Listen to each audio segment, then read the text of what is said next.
الحمدللہ رب العالمین والعاقبۃ للمتقین والصلاة والسلام علی سید الانبیاء والمرسلین اما بعد فاعوذ باللہ من الشیطان الرجیم بسم اللہ الرحمن الرحیم۔ تمامی سامعین سامعات متوجہین متوجہات ملائکہ صالحین ارواح طیبات، السلام علیکم ورحمۃ اللہ وبرکاتہ۔ ادارہ رشد و ہدایت کی جانب سے ایک سلسلہ بنام عقیدہ ختم نبوت کی رشد و ہدایت لے کر حاضر ہیں، اور بحمدہ تعالی ہمارا یہ سلسلہ قرآنی آیات اور احادیث نبویہ پر مشتمل ہے، اور اب ہم اس دور میں داخل ہو چکے ہیں کہ جہاں پر عقیدہ ختم نبوت کو عقلی طور پر ثابت کیا جا رہا ہے۔ ناظرین اکرام، یاد رکھیے گا کہ عقیدہ ختم نبوت ایک ایسا عقیدہ ہے کہ اللہ تبارک و تعالی نے اس کو عقلی دلائل سے بھی ثابت کیا ہے۔ وہ کیسے؟ کہ جس طریقے سے پچھلے انبیاء اکرام علیہم السلام آنے والے انبیاء کی خبر دیتے کہ میرے بعد فلاں نبی آئے گا جو تمہاری ہدایت اور رہنمائی کا سبب بنے گا۔ حضور علیہ السلام کے بعد ایسی کوئی خبر نہیں ملتی کہ جس میں حضور علیہ السلام نے فرمایا ہو کہ میرے بعد فلاں شخص آئے گا جو نبی ہوگا، نہیں، بلکہ حضور علیہ السلام نے قیامت تک آنے والی اخبار یعنی خبروں کو خود بیان فرمایا، کیونکہ یہ عقیدہ لوگوں کے اندر راسخ کرنا تھا کہ حضور علیہ السلام کے بعد اب کوئی رہنمائی اور ہدایت کے لیے اس دنیا کے اندر نہیں آئے گا۔ تو اس بات کو بھی پیش نظر رکھنا چاہیے کہ اگر کوئی نبی آنا ہوتا تو حضور علیہ السلام اس کو اپنی احادیث مبارکہ کے اندر ضرور بیان فرماتے۔ تو آئیے چلتے ہیں، اپنے سلسلے کو آگے بڑھاتے ہیں اور سنتے ہیں کہ اللہ تبارک و تعالی اور اس کے پیارے حبیب صلی اللہ تعالی علیہ وآلہ وسلم نے عقیدہ ختم نبوت کو کس کس طریقے سے بیان فرمایا ہے۔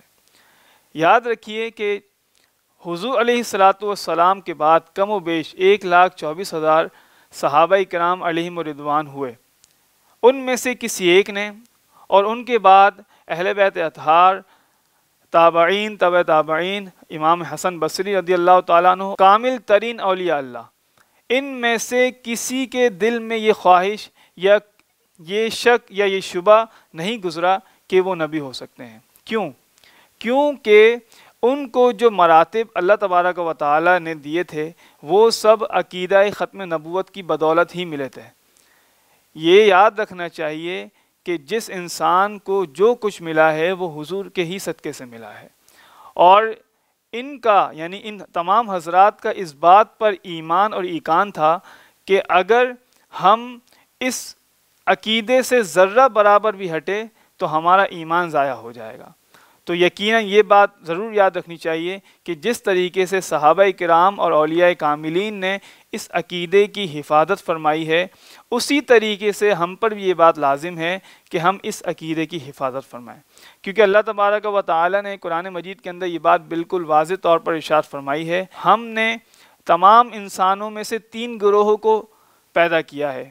ان میں سے بعض وہ ہیں جو بہت ظلم کرنے والے ہیں، بعض وہ ہیں جو ظلم کرتے ہیں یعنی گناہ کرتے ہیں پھر توبہ کر لیتے ہیں، اور بعض وہ حضرات ہیں جو بہت متقی و پرہیزگار ہیں۔ اب یہ یاد رکھنا چاہیے تینوں قسم کے ہیں، لیکن اللہ تبارک و تعالی نے ان تینوں اقسام کے لوگوں پر عقیدہ ختم نبوت کی پہرے داری کا منصب سونپا ہے۔ تو ہمیں بھی چاہیے اس عقیدے کو بڑھ چڑھ کر بیان کریں اور اس کی حفاظت کے لیے کوئی نہ کوئی تدابیر ضرور کرتے رہیں۔ ایک شاعر نے کیا خوبصورت شعر کہا تھا کہ فرما گئے ہیں ہادی لا نبی یا بعدی، کہ حضور علیہ السلام نے فرمایا کہ لا نبی یا بعدی، اور میرے بعد کوئی اب نبی نہیں آئے گا۔ اسی طریقے سے وہ حضرات جو کسی غیر نبی کو نبی مان لیتے ہیں، ایک گستاخ، کافر، بد دیانت شخص کو اللہ کا رسول یا نبی مانتے ہیں،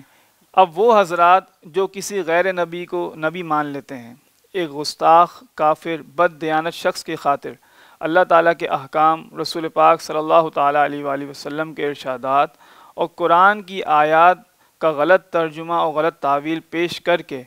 اور اس پر ایمان لے آتے ہیں، کیا یہ بھی کوئی عقل مندی کی بات ہے؟ بالکل نہیں، کیونکہ حضور علیہ السلام کے بعد کوئی نیا نبی نہیں تھا، اسی وجہ سے اتنے احکامات قرآن اور احادیث کے اندر واضح طور پر موجود ہیں۔ ناظرین اکرام، یہ بات بھی یاد رکھنی چاہیے کہ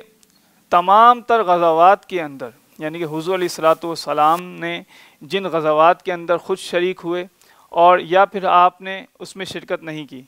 اگر ان سب کا ٹوٹل محاسبہ کیا جائے تو تقریباً 250 صحابہ کرام تمام غزوات کے اندر شہید ہوئے ہیں۔ لیکن جب صدیق اکبر رضی اللہ تعالیٰ عنہ نے مسلمہ کذاب کے خلاف جنگ کی تو اس کے اندر 1200 صحابہ کرام جو حفاظ تھے وہ شہید ہوئے۔ اب یہ بات یاد رکھنی چاہیے کہ جب اتنا پاک ماحول، فرقہ واریت سے پاک طرز زندگی، کوئی کسی قسم کی سازش کا خدشہ نہیں تھا، اس دور کے اندر بھی 1200 صحابہ کرام کیوں شہید ہوئے؟ بالکل اسی وجہ سے کہ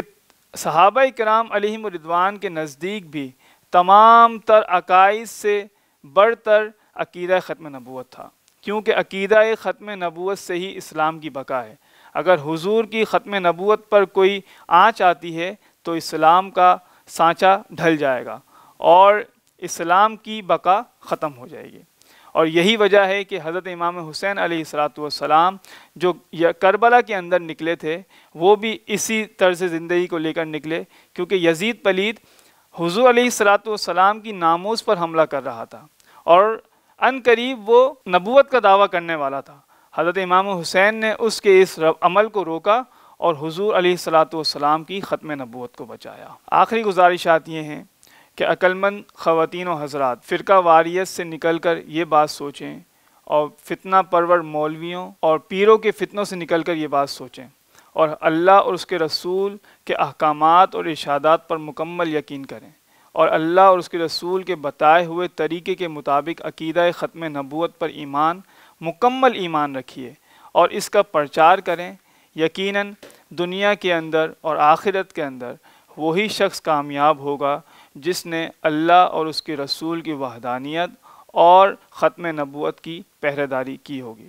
چاہے اپنی زبان سے کیجئے، چاہے اپنے قلم سے کیجئے، چاہے اپنی جان سے کیجئے، چاہے اپنے مال سے کیجئے۔ ہر ایک طریقہ حضور کے صحابہ نے کر کے دکھایا ہے۔ اب لوگوں کو چاہیے جو ان کے لیے آسان ہو اس طریقے کے مطابق عقیدہ ختم نبوت کی پہرہ داری کیجیے۔ اللہ تبارک و تعالی سے دعا ہے کہ ہمیں عقیدہ ختم نبوت کا پہرہ دار بنائیں اور اللہ تبارک و تعالی نے قرآن کے اندر احکامات نازل فرمائے ہیں ان کا مصداق فرمائے۔ یقیناً حضور علیہ السلام کی ختم نبوت پر پہرہ داری سے بڑھ کر کوئی فریضہ ہو ہی نہیں سکتا، کیونکہ سیدنا پیر مہر علی شاہ صاحب رحمۃ اللہ تعالی علیہ فرماتے ہیں کہ جو شخص حضور کی ختم نبوت پر پہرہ دیتا ہے اس کی پشت پر رسول اللہ کا ہاتھ ہوتا ہے۔ اور یہ یقین کیجئے کہ جو شخص جس طریقے سے حضور کی ختم نبوت پر پہرہ دے رہا ہے تو یقیناً رسول اللہ اس کی پشت پر سایہ رحمت، دست شفقت اس کی پشت پر ہوگا۔ تو تمام ناظرین اور دیکھنے والوں سے گزارش ہے کہ جہاں جہاں ہو سکے اس عقیدے کو پہنچائیں، مساجد کے اندر، مدارس کے اندر کورسز کروائے جائیں تاکہ یہ عقیدہ مکمل طور پر آنے والی نوجوان اور آنے والے بچوں کے اندر راسخ ہو جائے۔ بحمدی تعالی ادارہ رشد و ہدایت کے اندر اس سلسلے میں کورسز کروائے جاتے ہیں اور عقیدہ ختم نبوت پر پوری ایک کتاب جو لکھی گئی ہے اس کے مطابق پورا کورس کروایا جاتا ہے، آخر کے اندر اسناد بھی تقسیم کی جاتی ہیں۔ انشاءاللہ اگلے سلسلے کے اندر حضور علیہ السلام کے بتائے ہوئے تقریباً 33 یا 40 جھوٹے مدعیان نبی جو حضور علیہ السلام کے بعد پیدا ہوئے اور آخر میں غلام مرزا احمد قادیانی کی جو پوری زندگی گزری، اس کی گستاخیاں، اس نے جو خود ساختہ شریعت بنائی، اس کا بیان ہوگا۔ اس سلسلے میں ہمارے ساتھ جڑے رہیے اور اس سلسلے کو شیئر کرنا نہ بھولیں، لائک کرنا نہ بھولیں، اور یقیناً آپ کے شیئر کرنے سے یہ کسی کی ہدایت اور رہنمائی کا سبب بن سکتا ہے۔ اپنے میزبان محمد حسن رضا المہدوی کو اجازت دیجیے۔ السلام علیکم ورحمۃ اللہ وبرکاتہ۔